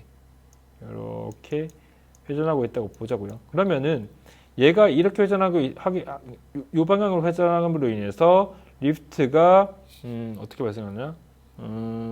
요 방향으로 발생할 것 같네요. 그래서 요 방향으로 리프트가 발생을 해서 배의 추진력을 그 배 아래쪽에 달려 있는 그 스크류 가지고만 하는 것이 아니라 이렇게 위에 있는 서큘러 실린더 형상의 어떤 구조물을 회전시킴으로써 그러니까 회전시킴으로써 추력을 발생시키는 이런 장치를 만들 수도 있습니다. 실제로 많이 사용되지는 않긴 하지만 실험용 배에서는 이런 것들을 한번 오래전에는 많이 해봤다고 해요. 그리고 이렇게 했던 이유가 뭐냐면은 그런 개념이에요. 그 옛날에 요즘 이런 화물선 이런 거 말고 옛날에 그 배 있죠, 배. 돛단배 이런 것들. 돛을 단 배, 돛이 있는 배. 그런 것들은 바람을 이용해서 추진을 했잖아요. 그래서 그 개념을 가지고 온 거예요. 물론 얘 같은 경우는 뭐 불어오는 바람을 가지고 추진력을 만드는 건 아니지만 자체적으로 이렇게 서큘러 실린더를 회전시켜 가지고 추진력을 만들려고 했던 그런 장치라고 생각하면 됩니다. 그래서 매그너스 이펙트를 이렇게 실제 기계적인 측면에서도 적용할 수가 있더라. 뭐 야구나 골프에서 그런 스포츠에서 적용할 수가 있지만 이렇게 기계 쪽에서도 적용할 수가 있더라. 그런 것들을 보여주는 예라고 생각하면 되겠습니다. 그리고 이렇게 회전하고 있는 요 방향으로 회전하고 있는 서큘러 실린더에서 위아래 요 표면의 위쪽과 표면의 아래쪽에 발생하는 벨로시티와 프레셔의 어떤 상관관계를 한번 볼게요. 일단 유니폼 플로우가 이렇게 들어올 거고요. 그 다음에 이 서큘러 실린더가 요 방향으로 회전하고 있다고 생각을 해봅시다. 그러니까 요 안에 이렇게 그 볼텍스가 있고 볼텍스의 그 회전 방향이 이렇게 되는 거죠. 그래서 요 방향으로 회전한다고 봤을 때 물리적으로 이렇게 생각하면 돼요. 이 유동이 이렇게 해서 이렇게 타고 그 실린더의 표면을 타고 흐를 건데 여기서의 표면 속도, 표면이 회전하는 속도가 이쪽 방향이잖아요. 여기서는. 그래서 얘의 방향과 실린더 서피스의 회전 방향이 둘 다 같은 방향이라서 들어오고 있는 V 인피니티의 값이 더 그러니까 가속이 되게 될 거예요. 여기서는. 왜냐면은 이 유동을 방해하는 그 요소는 전혀 없고 얘를 도와주는 오히려 이 방향을 밀어주는 요소만 있는 거니까 기존에 그 회전하지 않고 있던 유동보다는 여기서의 속도가 더 빠르게 가속을 할 거고요. 반대로 유동이 이렇게 들어와서 이렇게 흘러나갈 텐데 실린더의 서피스를 따라서 이렇게 흐를 텐데 여기서의 실린더의 회전 속도는 이 프리스트림이 들어오는 회전 속도의 그 방향과는 반대 방향으로 이렇게 회전을 할 거란 말이죠. 그러다 보니까 두 개의 회전 방향이 서로 반대라서 서로 나쁜 영향을 주죠. 서로 속도를 깎아먹는 그런 방향으로 작용을 할 것 같잖아요. 그래서 여기서의 속도는 기존에 기존에 회전하지 않는 서큘러 실린더에서의 요 위치에서의 속도보다는 더 낮게 만들어질 겁니다. 그러면 얘를 베르니케이션이랑 연관지어서 생각을 해보면은 여기서는 속도가 더 느리게 되고요. 여기서는 속도가 더 빠르게 될 거잖아요. 그러다 보니까 여기서는 더 많은 프레셔가 걸리게 될 거고 여기서는 더 낮은 프레셔가 걸리게 될 거예요. 그래서 이렇게 쪼개서 봤을 때 아래쪽이 위쪽보다 더 높은 압력이 걸려서 결론적으로 리프트가 이쪽 방향으로 작용하게 되는 겁니다. 조금 더 물리적으로 설명하니까 이해가 편할 수도 있는데, 그래서 이렇게 설명할 수도 있고, 그리고 이 회전 방향, 그러니까 볼텍스의 회전 방향이 요 방향으로 됐을 때, 시계 방향으로 됐을 때 우리는 리프트가 위쪽으로 작용한다. 플러스 방향이 위쪽이다 라고 우리는 설명을 합니다. 여기까지 설명을 하면은 되고요. 그리고 요거 같은 경우는 3.18 예제 3.18에 대한 수식적인, 그러니까 3.18에 대한 그 풀인데요. 일단 한번 문제를 읽어볼게요. 뭐냐면은 다이아미터가 0.5m인 실린더, 서큘러 실린더가 있고 이 주위에서 리프팅 플로우가 발생을 하더라. 그리고 들어오는 프리스팀 벨로시티는 25m/s. 그리고 어디인지는 모르겠지만 서큘러 실린더의 표면, 어떤 서큘러 실린더의 표면에서의 최고 속력은 75m/s이더라. 그리고 들어오는 그 자유류의 컨디션은 그 수평면에서부터 3km의 고도를 가지는 위치에서의 어떤 프리스팅 컨디션을 가지더라. 이때 실린더에 작용하는 유닛 스팬당, 그 스팬 길이가 1m인 유닛 스팬당 작용하는 리프트의 크기를 계산하여라 라는 것이 예제 3.18의 문제이고요. 요거를 한번 같이 풀어볼게요. 일단 문제에서 주어진 것은 첫 번째로 다이아미터가 0.5m이다 라는 것이죠. 근데 얘를 그 레디우스로 환산하면은 0.25m가 될 것이고요. 그리고 프리스팅 벨로시티가 25m/s라고 했으니까 이렇게 표현할 수가 있을 거고, 그리고 어느 위치인지는 잘 모르겠지만 어떤 위치에서의 서피스 표면에서의 속도가 75m, 그죠? 그 표면에서의 최고 속력이 75m/s이다라는 것을 설명을 했어요. 그렇죠? 그런데 우리는 기본적으로 v세타라는 값이 요 방향을 플러스로 지금 잡아놓은 거거든요. 요 방향으로. 근데 여기서의 유동, 그 서피스에서 흐르는 유동은 무조건 프리스팀에 의해서 이쪽 방향으로 작용을 할 거란 말이죠. 그래서 서피스에서 작용하는 그 벨로시티, 맥시멈 벨로시티의 값은 음수의 값을 가지게 될 거고, 그 값이 75m/s가 될 겁니다. 그러면 얘는 인피니티, 그 v 인피니티, 그 프리스팀 벨로시티의 3배가 될 거기 때문에 수학적으로 마이너스 3 v 인피니티라고 표현할 수가 있을 거예요. 그렇죠? 할 수가 있을 거고, 그리고 아까 설명했었던 것처럼 이 표면을 통해서 쭉 흘러나갈 때 여기서의 속도가 가장 높은 속도가 작용하는 위치이거든요. 그래서 이 위치의 세타 값이 90도니까요. 90도에서 가장 높은 속도 마이너스 75m/s, 이쪽 방향을 플러스로 봤을 때 이쪽 방향으로 마이너스 75m/s만큼 속력이 여기서 만들어지고 있다는 것을 우리는 설명할 수가 있을 거고, 앞에서 설명했었던 어디 있나요? 요거요. 요 수식이요. 요 수식 그대로 들고 들어와서 요 수식 이렇게 들고 왔고요. 요 수식을 한번 정리를 해볼게요. 90도, 세타 값이 90도인 요 위치에서 맥시멈 값인 마이너스 3v 인피니티라는 어떤 값이 작용을 할 거고요.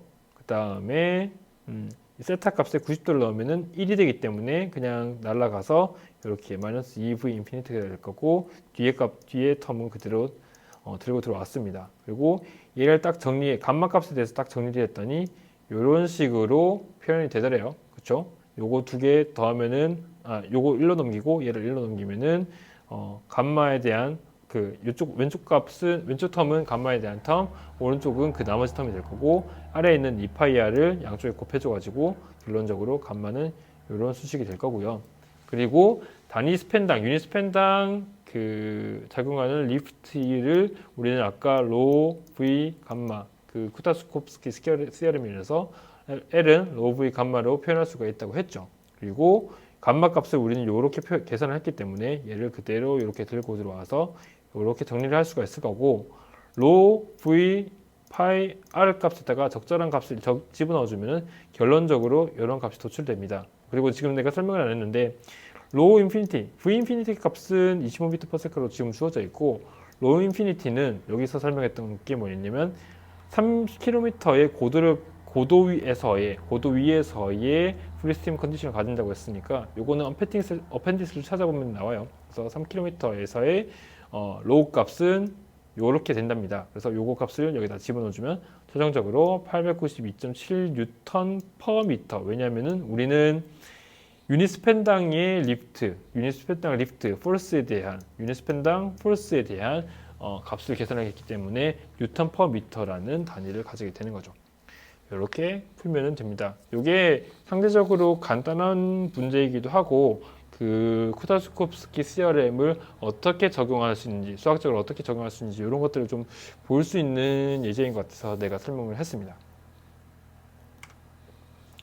그리고 마지막으로 3.16 The Kutajukovsky Theorem and the Generation of Lift라고 해서 그 3장에서 내가 설명할 부분의 마지막 파트입니다. 지금 슬라이드 내용은 2장 정도, 2페이지밖에 안 되기 때문에 내용이 많지는 않은데, 사실은 쿠타주코프스키 시어렘이라는 것 자체가 되게 중요한 거기도 하고, 수학적으로도 의미가 있기도 하고, 학생들도 사실은 많이 들어봤을 수 있어요. 그 항공우주학 개론이라든지 아니면 다른 유체권 관련된 책에서 쿠타주코프스키 시어렘을 되게 많이 들어봤을 수도 있습니다. 왜냐하면 그만큼 중요한 개념이기 때문에요. 그래서 여기서 다루기는 할 건데, 뭐 수학적으로 복잡하게 다루지는 않고 조금 쉽게 한번 설명해 보도록 할게요. 일단 내가 언제였지? 그 2장 설명할 때였네요. 1장 설명할 때 서큘레이션이라는 게 이렇게 정의가 됐다라는 것을 설명한 적이 있어요. 인테그랄을 있고 안에 벨로시티랑 어떠한 단위 길이에 대한 벡터의 내적이 들어가 있고요. 그 다음에 얘네들에 대한 인테그랄을 특정한 그 클로즈드 룹, 그러니까 패곡선에 대해서 적분한 것이 감마 서큘레이션이다 라는 것을 설명을 했었어요. 그리고 오늘 내가 쿠타주코프스키 시어렘을 설명하면서 L은 로 V 감마 또는 L은 로 V 감마 이렇게 수식으로 그 설명할 수 있다라는 것을 얘기했죠. 그래서 요것과 요것의 그러니까 요것과 요것에 대한 설명을 지금 할 건데, 일단은 이렇게 잘라가지고 요것만 한번 볼게요. 그냥 수학적으로만 한번 보자고요. 얘는 물리적인 어떤 설명이라고 하면은 얘를 가지고 그냥 수학적으로만 한번 보자고요.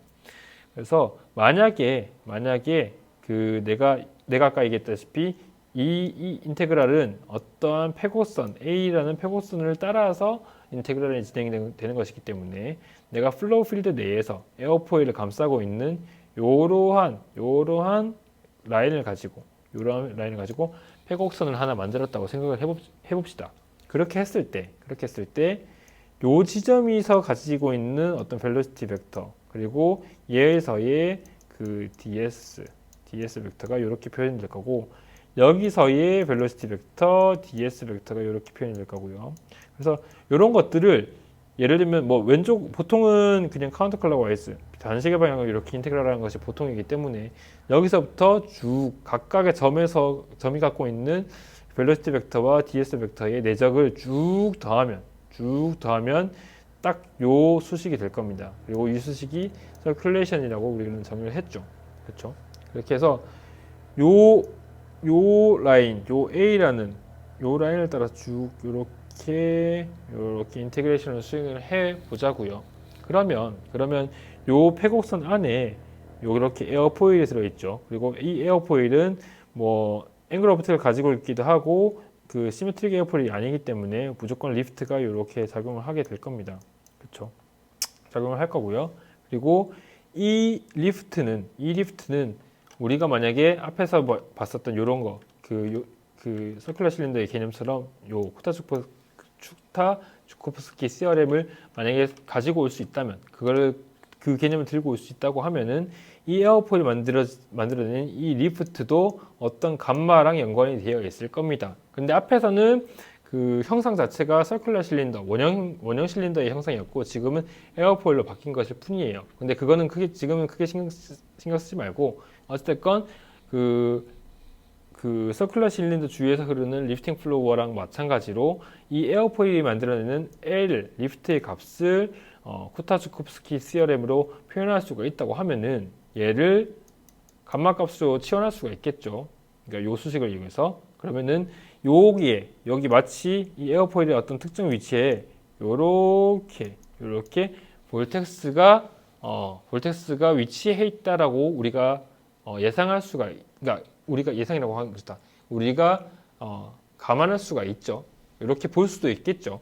물론 뭐 이 위치가 어디냐에 따라서 뭐 조금씩 달라지긴 하겠지만 그런 것들이랑은 조금 별개로 서큘러 실린더에서와 마찬가지로 이렇게 에어포일 내부에다가 하나의 볼텍스를 두고 이렇게 모델링을 할 수 있다는 것을 예상할 수가 있을 겁니다. 그렇죠? 그렇게 했을 때 과연 이 감마값은 어떻게 계산될 수가 있겠냐? 이 감마값은 우리가 어떻게 계산할 수가 있겠냐? 만약에 우리가 리프트 값을 알고 있으면 그냥 쿠타츠코프스키 시어렘을 이용해 가지고 치환해 가지고 L 값을 그냥 감마값을 바꾸면 될 거예요. 그런데 만약에 L 값을 모른다, 리프트 값을 모른다, 그러면 어떻게 할 수가 있냐면, 만약에 L 값을 모르는 대신에 우리가 플로우 필드 내에서의 어떤 각각의 위치에서의 벨로시티 값을 알고 있다. 그러면은 그 벨로시티의 값을 라인 인테그랄, 이렇게 라인 인테그랄을 통해 가지고 쭉 해가지고 라인 인테그랄을 수행해가지고 감마값을 계산하고요. 그리고 반대로 감마값을 우리는 알고 있으니까 이 값을 이용해서 리프트 값으로 바꾸면 됩니다. 이해가죠? 그러니까 순서가 반대예요. 얘는 리프트 값을 알고 있으면 우리가 감마 값을 알 수 있다는 것이고, 반대로 감마 값을 알 수 있으면 리프트 값을 알 수 있다는 반대 개념이 되는 것이고, 이 감마 값은 이 수식 어떠한 특정한 그 패곡선을 따라서 라인 인테그랄 선 적분을 한 결과값이니까, 만약에 우리가 어떤 위치에서의 각각의 위치에서의 어떤 벨로시티 값을 알고 있으면 그 점들 요 점에서의 벨로시티 값들을 알고 있으면 이 점들을 통과하는 어떤 패곡선을 만든 다음에 패곡선을 따라서 라인 인테그랄을 수행하자. 그러면은 우리는 감마값을 알 수 있을 거야. 그리고 우리는 감마값을 알고 있으니까 쿠타츠코프스키 시어렘을 이용해서 우리는 리프트를 알 수 있을 거야. 라고 계산할 수가 있다는 겁니다. 설명이 좀 어려울 수 있고, 학생들이 쿠타츠코프스키 시어렘이라는 것을 오늘 처음 들었기 때문에 내용이 되게 어려울 수도 있는데, 수학적으로 이렇게 계산할 수도 있다는 것만 이해하고 넘어갑시다. 그리고 요 A라는 요 패곡선 있죠. 요거는 이 에어포일을 감싸고 있기만 하면요, 얘가 이렇게 생겼든요, 아니면 이렇게 생겼든 사각형으로 생겼든 뭐든 상관없어요. 그냥 에어포일을 감싸고 있는 패곡선이기만 하면 그 곡선에서의 벨로시티를 인테그랄을 수행했을 때 똑같은 감마값이 나오게 되어 있어요. 이게 학생들이 이해가 안 갈 수도 있어요. 왜냐면 얘보다 그냥 이렇게 감싸고 있는 이런 그 선보다 크게 이렇게 감싸고 있는 이런 선이 더 길이도 길고 벨로시티 값도 서로 다를 거기 때문에 왜 그 두 선에 의해서 두 개의 다 서로 다른 패곡선에 의해서 인테그랄 된 어떤 감마값이 똑같을 수 있지라고 의문을 가질 수 있지만, 실제로 해보면은 똑같습니다. 그게 굉장히 중요한 거고, 그렇기 때문에 지금 우리 수업에서 이 쿠타츠코프스키 시어렘이 굉장히 의미 있는 내용이 되는 것이거든요. 좀 더 자세한 내용은 챕터 4에 들어가서 설명을 하겠지만요. 어쨌건 그런 것이고, 학생들이 유체학이라든지 항공우주학 기론에서 리프트라는 것은 이렇게 설명을 했죠. 리프트라는 것은 에어포일이나 어떤 물체의 위아래에 작용하는 압력의 차로 만들어지는 것이다 라고 우리는 많이들 설명을 했었잖아요. 그렇죠?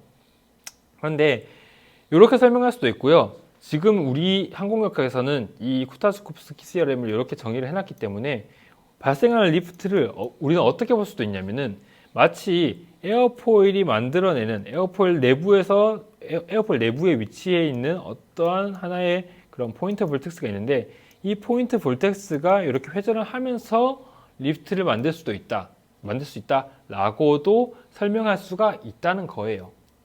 잘 이해가 안 가죠? 그러니까 기본적으로 우리가 이때까지 배웠던 게 사실은 맞습니다. 기본적으로 위아래 압력 차이에 의해서 아래쪽 압력이 위쪽 압력보다 더 크기 때문에 리프트가 만들어지더라. 이 개념이 사실은 맞는 건데, 우리 항공역학 입장에서는 쿠타-주코프스키 시어렘을 가지고 올 수가 있기 때문에 얘에 입각해서 설명하면 리프트란 것은 감마값, 에어포일 내부에 있는 어떠한 포인트 볼텍스의 감마에 의해서 만들어지는 것이다 라고도 설명할 수가 있다라는 것이에요.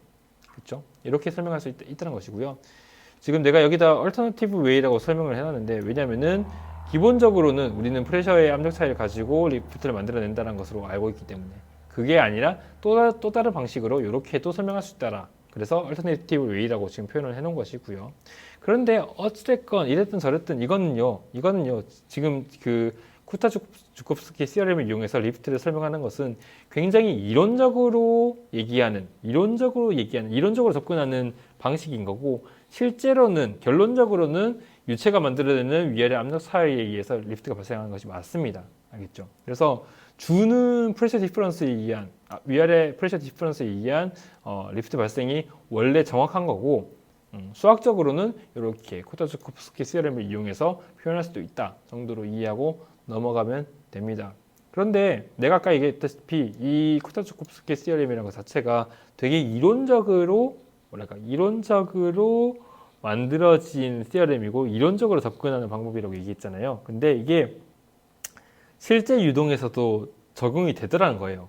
이론적으로 내가 그냥 이론적으로 뭐 되게 복잡한 유동 이런 거 생각 안 하고 이론적으로 그냥 뭐 포텐셜 플로우에서 뭐 여러 가지 중첩하고 블라블라블라블라 했더니 에어포일 주위 유동에 대해서 아니면 또는 에어포일이 발생하는 리프트에 대해서 쿠타-주코프스키 시어렘을 적용할 수 있더라, 이렇게까지 설명을 하고 말았는데 얘가 실제 유동에 대해서도 적용이 가능하더란 거죠. 예를 들어서 볼게요. 이게 마지막 장인데요. 얘는 실제 에어포일이고요. 에어포일 주위에다가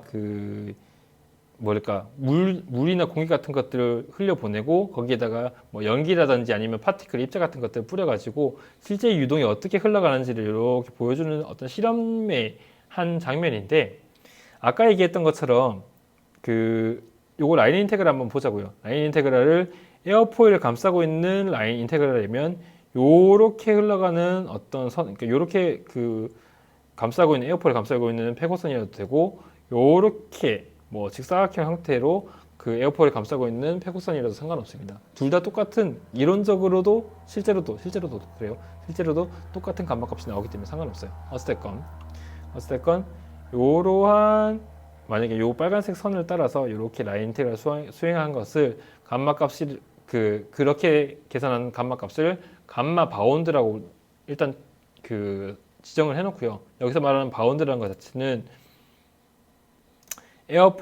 에어포일의 표면 안에 이렇게 갇혀 있다고 해서 내가 바운드 볼텍스의 개념으로 바운드라고 지금 서브스크립트를 쓴 겁니다. 그래서 얘는 어쨌든 리프트가 무조건 이렇게 발생을 할 거기 때문에 이 바운드 볼텍스, 그러니까 요 에어포일 내에 있는 요 볼텍스의 서큘레이션 값은 0이 아닐 거예요.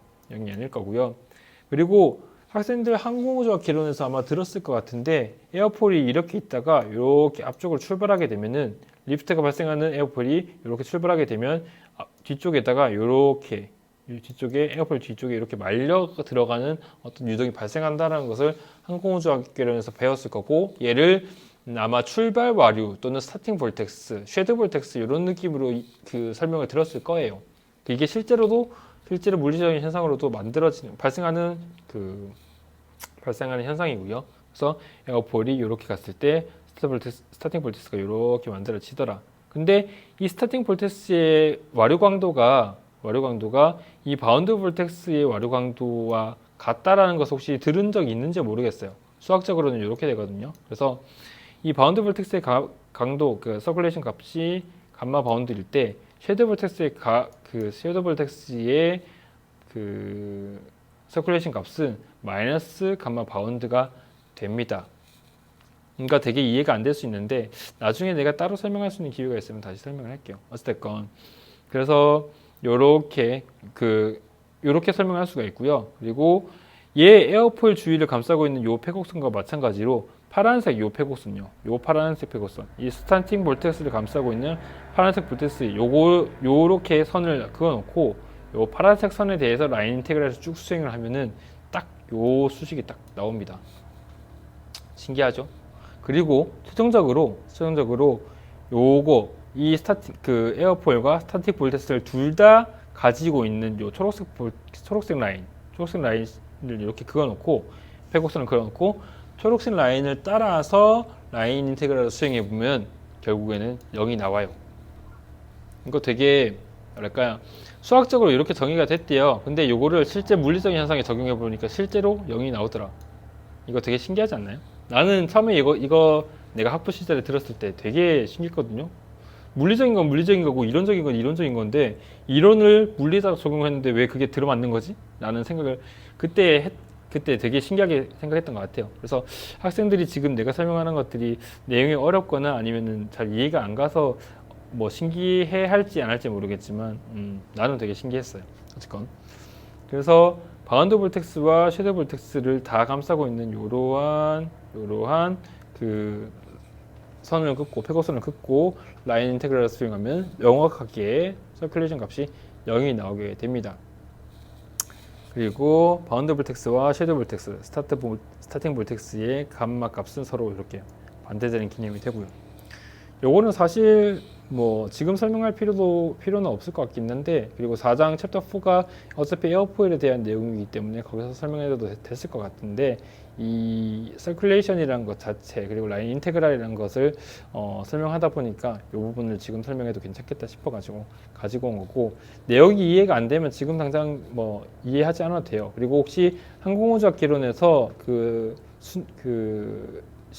출발 와류, 시작 와류 또는 스타팅 볼텍스 이런 것들에 대한 물리적인 개념을 익혔다면 그 내용 그대로 이해를 해도 됩니다. 물리적으로 이해하면 되고, 그냥 수학을 물리에다가 적용시켰더니 들어맞더라, 이거에 대해서 좀 나는 신기해서 학생들한테 설명하려고 갖고 왔던 거고, 이 페이지는 굳이 뭐 많은 이해를 요구하지는 않습니다. 그 정도로 하면 3장이 마쳐지고요. 그 다음에 3장에서 사실 그 뒤에 다른 내용들이 있어요. 뭐 히스토리컬 노트라고 해가지고 옛날에 어떤 사람들이 이런 걸 했다라는 그런 내용들이 있는데, 이거는 수업에서 다루기에는 너무 양이 많아가지고 학생들이 관심이 있을 때 그런 것들 한번 읽어보면은, 아, 이런 사람이 이런 걸 했고 저런 사람이 저런 걸 했고 이 두 사람이 뭐 어떤 이론을 만들었는데 이걸 합쳐가지고 뭐 쿠타츠코프스키 시어렘 이런 식으로 어떤 이론들이 만들어졌구나, 정립이 됐구나, 이런 것들에 대한 되게 흥미로운 내용들이 있으니까요. 그런 것들은 한번 시간 내서 한번 읽어보도록 하면 좋겠네요. 그래서 오늘 수업은 여기까지 하고요. 생각보다 내용이 길어졌는데 이렇게 해서 챕터 3를 마무리 짓도록 하겠습니다. 지금까지 수업을 들어줘서 고맙습니다.